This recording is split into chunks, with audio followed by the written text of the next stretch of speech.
দর্শক দেখুন কি অসাধারণ একটা মসজিদ।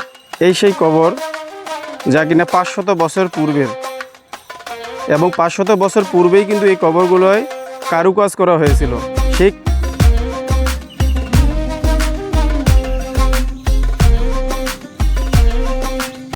ইছামতি নদী বাংলাদেশের উত্তর কেন্দ্রীয় অঞ্চলে মানিকগঞ্জ জেলার হাটিপাড়া ইউনিয়ন থেকে উৎপত্তি লাভ করেছে।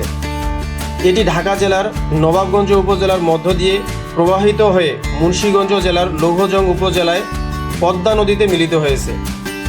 নদীটির মোট দৈর্ঘ্য প্রায় 100 থেকে 129 কিলোমিটার।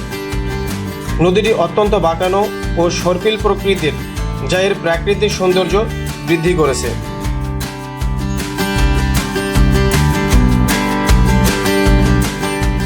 এই নদীটির সৃষ্টি সম্পর্কে একটা কথা প্রচলিত আছে।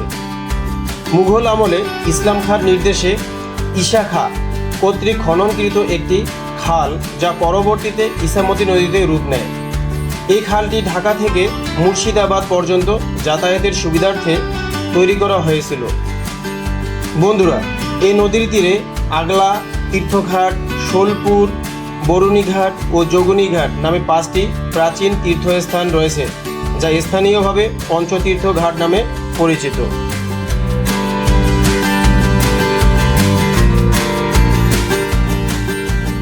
এই নদীটির নামকরণ কিভাবে হয়েছে তারও একটি ইতিহাস আছে। যেমন মুঘল সাম্রাজ্যের অন্যতম ব্যক্তিত্ব ঈশা খাঁর নাম অনুসারে ইছামতি নামটি এসেছে, যা কালক্রমে ইছামতিতে রূপান্তরিত হয়েছে। আরেকটি তত্ত্ব হচ্ছে নদীটি তার ইচ্ছামতো প্রবাহিত হওয়ায় ইচ্ছা ও মতি শব্দদ্বয়ের সমন্বয়ে নামটি গঠিত হয়েছে বলে অনেকের ধারণা।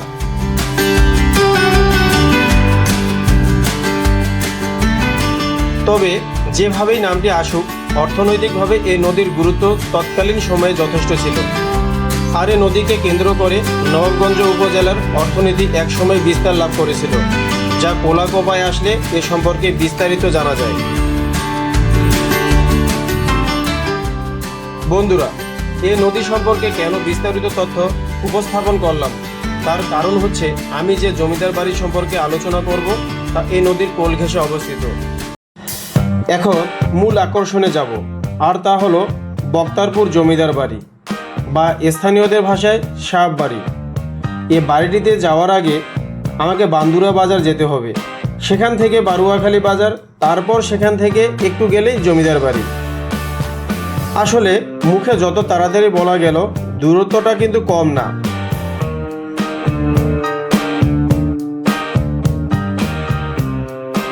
রাস্তার দুধারে সবুজ গাছপালা সবাইকে আকৃষ্ট করবে। রাস্তার পাশেই রয়েছে ফসলের মাঠ, বিস্তীর্ণ মাঠ জুড়ে আছে ধান ক্ষেত, আবার কোথাও রয়েছে শাকসবজি। রাস্তার দুধারে আছে কলা গাছ। রাস্তার পাশে চোখ ধাঁধানো সৌন্দর্যমণ্ডিত বাড়িগুলো দেখলেই আপনার মনে হবে এই এলাকার মানুষজনের রুচি কত উন্নত। আমরা বান্দুরা বাজারে এসে পৌঁছাইলাম। বান্দুরা বাজারটি তেমন বড় নয়। বান্দুরা বাজারটি ইছামতি নদীর তীরে অবস্থিত এবং এই বাজারটিকে দুই ভাগে ভাগ করেছে।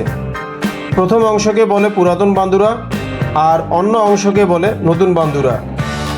বান্দুরার মিষ্টি ও দধি এই এলাকায় বেশ নামকরা।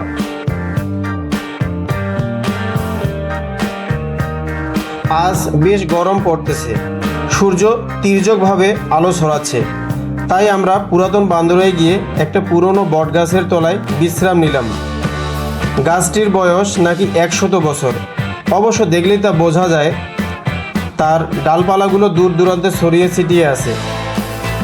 এই বটগাছটিকে কেন্দ্র করে ইছামতি নদীতে প্রতি বছর হিন্দু ধর্মাবলম্বীদের স্নান কার্য অনুষ্ঠিত হয়। এছাড়া এই বটগাছের নিচে হাটও বসে।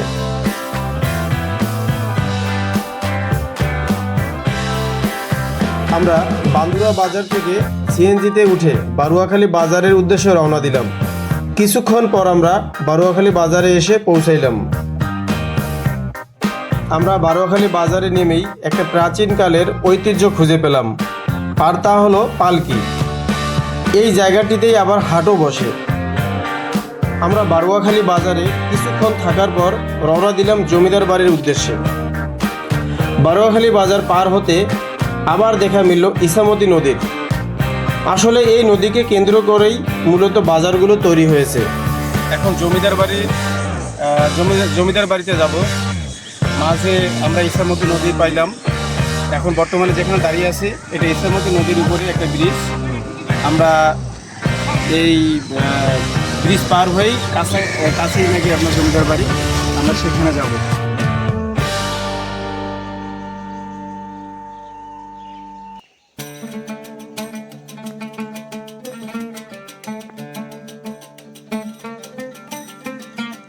আমরা যে জায়গাটিতে এখন আসছি এই জায়গাটির নাম বক্তারপুর, আর এর নাম অনুসারে এখানকার স্থানীয় মানুষজন জমিদার বাড়িটির নাম বক্তারপুর জমিদার বাড়ি বলে। জমিদার বাড়ি যাওয়ার আগেই স্বর্ণ রঙের গম্বুজাকৃতির একটি দৃষ্টিনন্দন মসজিদ দেখা যায়। মসজিদটির কাছে গেলেই এর সৌন্দর্য আপনাকে বিমোহিত করবে।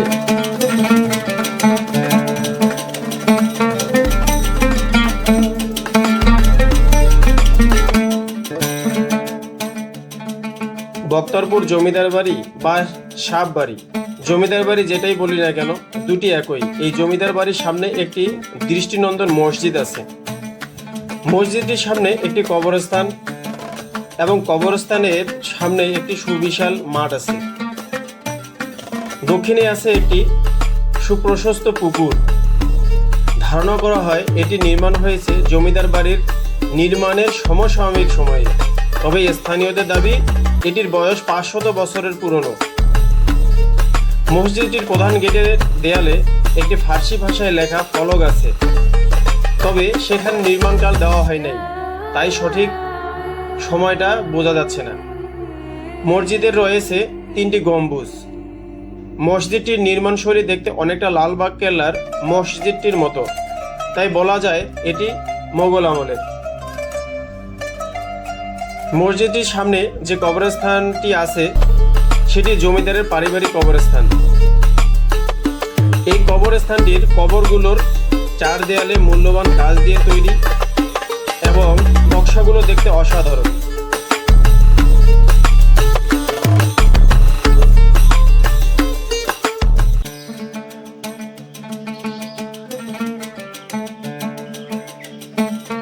মসজিদটির ভিতরের সৌন্দর্য দেখার জন্য চেষ্টা করেছিলাম, কিন্তু মসজিদটির তত্ত্বাবধায়ক না থাকার কারণে তা দেখা হলো না। তবে এর আশপাশ আমি ঘুরিয়ে ঘুরিয়ে দেখছি। দর্শক দেখুন কি অসাধারণ একটা মসজিদ। এই মসজিদটাও কিন্তু হচ্ছে আপনার মোগল আমলের এই মসজিদও। এই মসজিদটা 2017 সালে পুনর্নির্মাণ করা হয়, কিন্তু তার গঠনশৈলী কিন্তু আগেরটাই রয়ে গেছে। আপনি দেখুন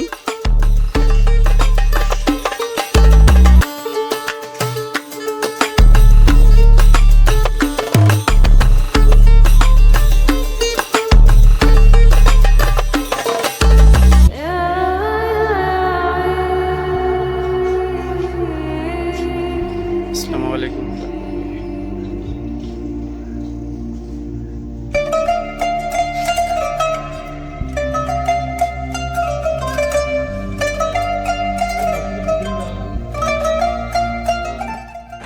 এই যে কবর দুটো দেখতেছেন, এই কবর দুটাই কিন্তু হচ্ছে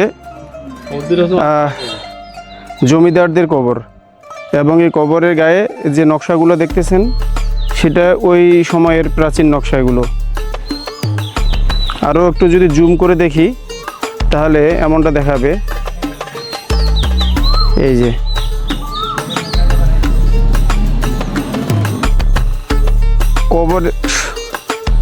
কবরের জমিদারদের কবরের যে নকশাগুলো সেইগুলো দেখাচ্ছি আপনাদের। এখন এখানে 2টা কবর দেখা যায় পুরান আমলের, এবং সেটা নকশাকৃত সব,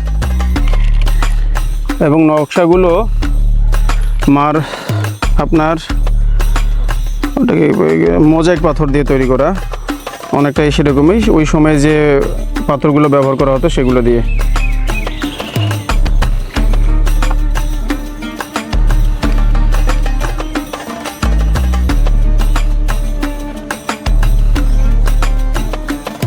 বক্তরনগর জমিদার বাড়ি ঢাকা জেলার নবাবগঞ্জ উপজেলা এর শিকারীপাড়া ইউনিয়নের বক্তরনগর গ্রামে অবস্থিত। এটি ঢাকা শহর থেকে মাত্র 45 থেকে 50 কিলোমিটার দূরে অবস্থিত। এখানে আসতে তেমন একটা বেগ পেতে হবে না। গুলিস্তান থেকে বান্দুরা পর্যন্ত সরাসরি বাসে আসতে পারবেন। তারপর অটোতে করে বারুয়াখালী বাজারে আসলেই এই জমিদার বাড়ি পেয়ে যাবেন। বাড়িটির সামনে একটা বড় মাঠ রয়েছে এবং পাশে একটি বড় দিঘিও রয়েছে। বাড়িটির আয়তন বেশ বড়। স্থানীয়দের দাবি বাড়িটি 3 তলা ছিল, তবে আমি দ্বিতল ভবন দেখলাম। বাড়িটির উপরের ছাদ ধসে পড়ে যাওয়ার কারণে 3 তলা বোঝা যায় না। বাড়িটিতে ইন্দো ইউরোপিয়ান ধাঁচের নির্মাণশৈলী বিদ্যমান। বাড়িটির দেয়ালে চীনামাটির কারুকাজ আছে, যা এখনও সুন্দর দেখাচ্ছে। বাড়িটি ইউ আকৃতির, সামনের দিকে প্রধান ফটক ও ফাঁকা জায়গা। ভবনটিতে অনেকগুলো কক্ষ আছে। ভবনটির গঠন ধসে পড়ায় কক্ষগুলো আন্দাজ করা যাচ্ছে না। এত সুন্দর এই বাড়িটি যিনি নির্মাণ করেছেন তিনি এই অঞ্চলের একমাত্র জমিদার সৈয়দ শাহাবুদ্দিন শাহ সাহেব। সাহেব থেকে সাহেব বাড়ি, লোকমুখে হয়ে গেছে সাহেব বাড়ি। বিরান এই জমিদার বাড়ি চুপি চুপি জানিয়ে যায় ইতিহাস, সাক্ষী হয়ে থাকে অতীত দিনের। বাড়িটির পলেস্তারও খসে পড়েছে। ইটের গাঁথুনির ভেতর বেশ বড় বড় বটগাছ জন্মেছে। বাড়ির কোনো দরজা জানালাও অবশিষ্ট নাই। কারুকাজগুলো খুঁচিয়ে খুঁচিয়ে তুলে ফেলা হয়েছে। বাড়ির কাঠামো শুধু রয়েছে। এই জমিদার বাড়িটি 5 বিঘা জমির উপর নির্মাণ করা হয়েছে।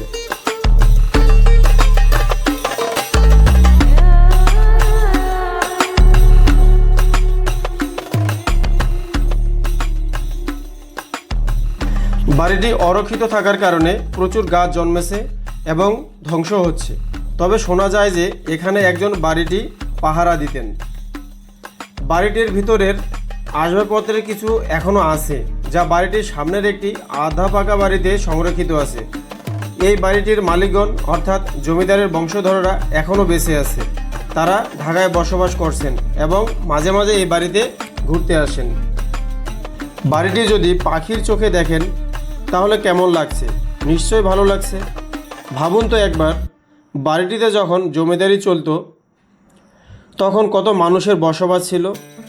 সামনের মাটিতে কত পাহারাদার ছিল। দূর দূরান্ত থেকে কত পদের মানুষ আসতো এখানে। এখন শুধু সে জানান দিচ্ছে আমি অবসরে আছি, এখন আমার আর কোনো প্রয়োজন নেই, তাই আমি ভঙ্গুর, আমি থেকেও আমার কোনো অস্তিত্ব নাই। বন্ধুরা, চলুন এবার বাড়িটি ভালো করে দেখি।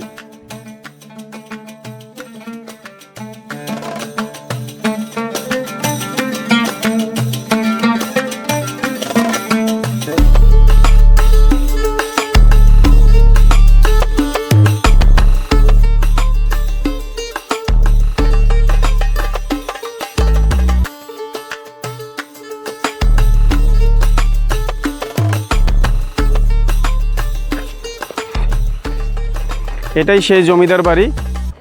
অরক্ষিত অবস্থায় থাকার কারণে বাড়িটির বর্তমান অবস্থা।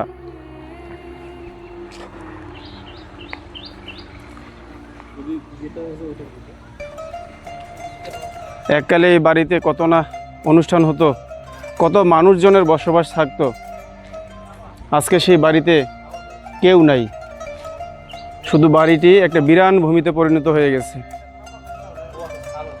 আর এইটা হচ্ছে তার মাঠ। বলা যায় যে বাড়ির উঠান। অথবা এখানে কোনো ডেকোরেশন আগে ছিল, এখন তেমন কোনো কিছু নাই।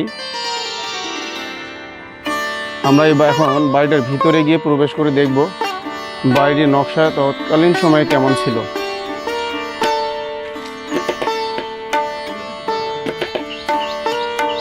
এই এদিক দিয়ে ঢোকা যাবে?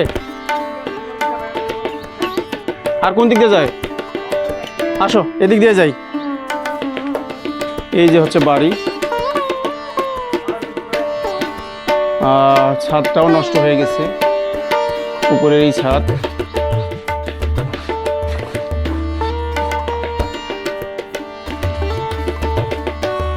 বাড়িটা একটি দ্বিতল ভবন। ছাদটা হচ্ছে কাঠের তৈরি।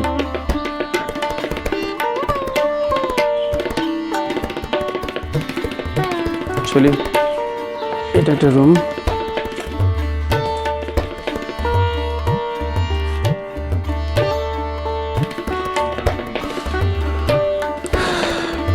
একটা পরিত্যক্ত অবস্থায় পড়ে গেছে আর কি রুমটা।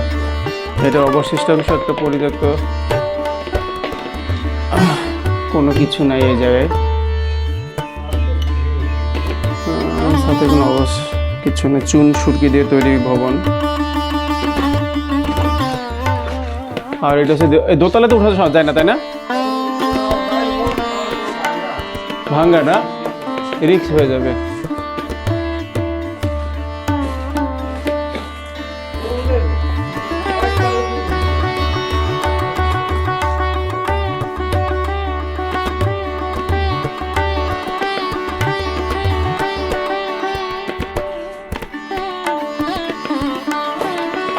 আচ্ছা, আরেকটা জিনিস দেখেন, আমি আপনার একটা জিনিস দেখাই। এই ভবনটা যে তৈরি করা হয়েছিল, ইটের যে পুরুত্ব দেখেন কত ছোট। আপনি দেখেন, লক্ষ্য করলে দেখতে পাচ্ছেন এই যে এতটুকু পরিমাণ সাইজের ইট, কিন্তু এগুলো প্রত্যেকটাই এই যে এখানে দেখেন ঠিক সেম ছোট ছোট ইট, এগুলো কিন্তু বড় না, ছোট সাইজের। এই তো 1.5 ইঞ্চি পরিমাণ প্রস্থ, দৈর্ঘ্যটা হবে আপনার 1 2 3 4 ইঞ্চি দৈর্ঘ্য, 4 ইঞ্চি কিন্তু 5 ইঞ্চির মতো, আর প্রস্থটা হচ্ছে আপনার 1.5 ইঞ্চি মতো। এইরকম ছোট ছোট ইট দিয়ে এটা গাঁথনি দেওয়া হয়েছে, এবং সঙ্গে চুন এবং সুরকি দিয়ে যে ভবনগুলো তৈরি করা মোগল আমলের, ঠিক সেরকম করে। এখন আমরা যাব উপরে ওঠার চেষ্টা করব, কিন্তু না, উপরে ওঠানোর মতো কোনো অবশিষ্টাংশ আর নাই, কারণ এই যে দেখেন সিঁড়িগুলো ভেঙে পড়ে গেছে। এই যে অবশিষ্টাংশ সব পড়ে গেছে, ভেঙে গেছে। আর ইটগুলো দেখেন, ইটগুলোর সাইজ কিন্তু আসলেই ছোট। ইটগুলো একেবারে ছোট ছোট সাইজের, 6 ইঞ্চি বাই 1.5 ইঞ্চি, এর বেশি না। মোবাইলে হয়তো বা একটু বড় দেখা যাচ্ছে, এইবার ঠিক আছে। ইটগুলো ছোট ছোট সাইজের।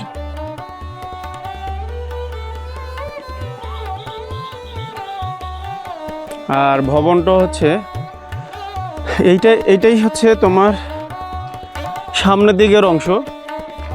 আর ভবনটা হচ্ছে এল প্যাটার্নের। এই রাজবাড়িটি হচ্ছে এল প্যাটার্নের। আপনারা দেখতে পাচ্ছেন,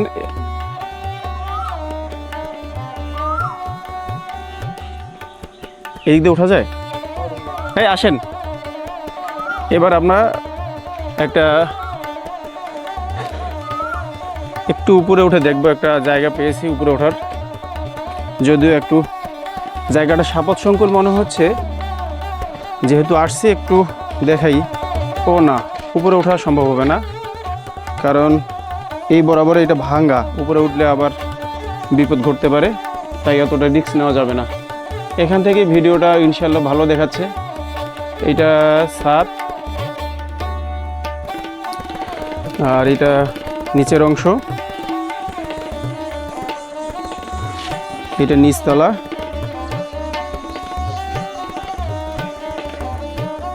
আচ্ছা ঠিক আছে, আমরা সামনের আরো কয়েকটা রুম দেখব।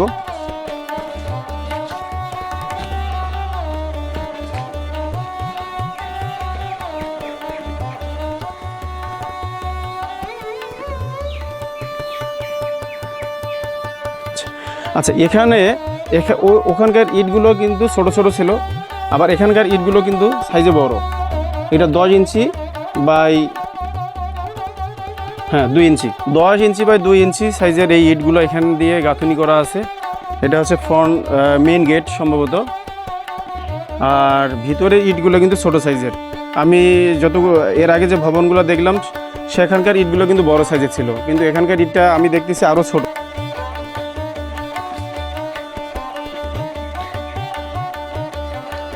ছাদটা একেবারে ভেঙে গেছে, এই দেখুন ছাদটা। আর এটা হচ্ছে ভবন।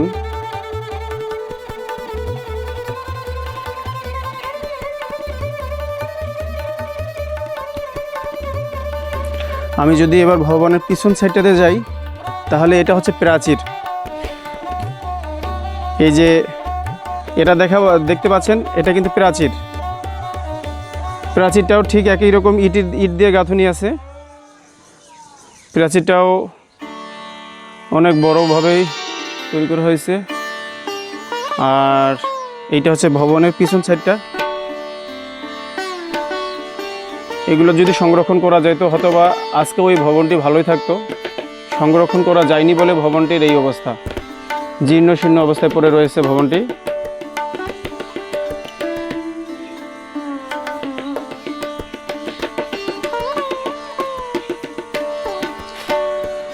আমি যদি আর একটু পিছন সাইডে যাই তাহলে আমি দেখতে পাবো এই অংশটা হচ্ছে আর একটা পিছন সাইডের অংশ। আর প্রাচীরটা হচ্ছে এরকম, ভাঙ্গা প্রাচীর। এটা হচ্ছে এরকম।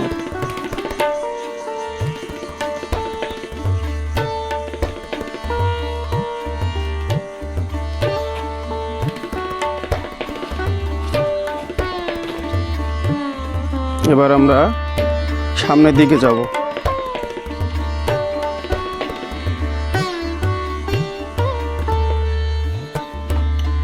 এই যে রুমগুলো সাইজ কি পরিমাণ কি রকম আপনারা এখানে দেখতে পাচ্ছেন। এগুলো হচ্ছে রুমের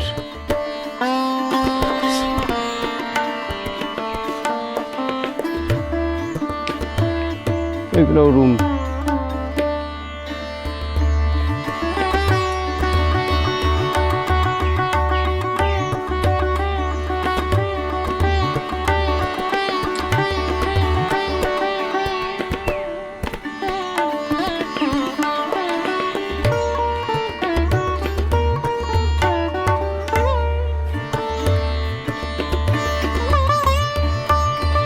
এটা হচ্ছে প্রাচীর, সামনের প্রাচীরটা হচ্ছে এটা। ওই দিক দিয়ে একটা গেট আছে সামনেই, সেই গেটটা হচ্ছে এরকম।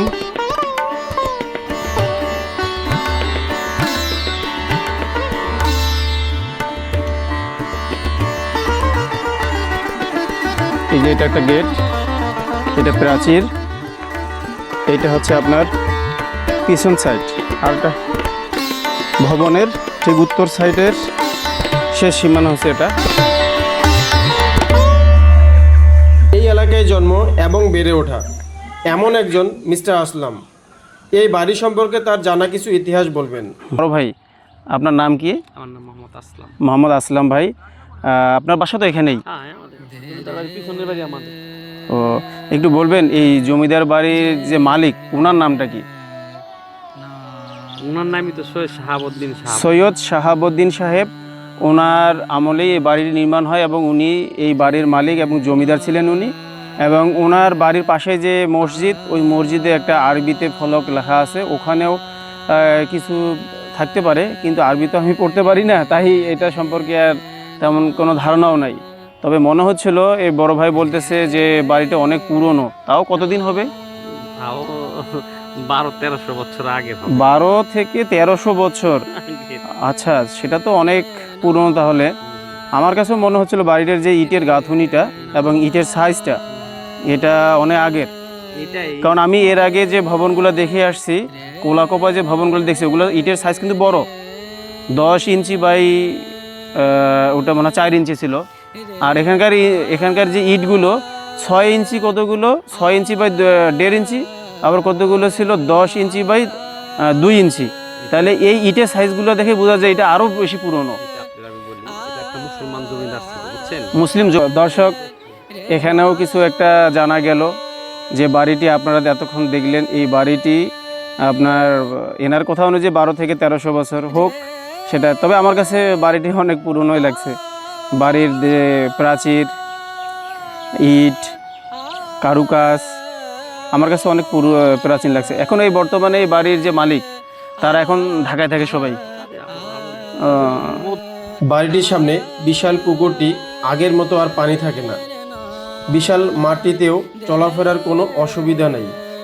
মাঠের এক কর্নারে রয়েছে সমাধিক্ষেত্র। শোনা যায় এই সমাধিক্ষেত্রে আতামিয়া ও তার স্ত্রীর কবর রয়েছে। সমাধিক্ষেত্রের চারদিকে প্রাচীর রয়েছে, যা বর্তমানে ধসে গেছে। বক্তানগর জমিদার বাড়িটি ঢাকার নিকটবর্তী একটি ঐতিহাসিক স্থাপনা, যা ব্রিটিশ ও মোগল স্থাপত্যের নিদর্শন বহন করে। যদিও এটি বর্তমানে অবহেলিত তবুও ইতিহাস প্রেমীদের জন্য এটি আকর্ষণীয় গন্তব্য। ভ্রমণের সময় স্থানীয় গাইড বা ইতিহাসবিদের সহায়তা নেওয়া যেতে পারে। তো আজ এ পর্যন্তই। আবারও দেখা হবে অন্য কোনো জমিদার বাড়ি নিয়ে। সেজন্য অবশ্যই আমার চ্যানেলটি সাবস্ক্রাইব করবেন এবং পাশে থাকবেন। সুস্থ থাকবেন এই প্রত্যাশায় বিদায় নিচ্ছি। আল্লাহ হাফেজ।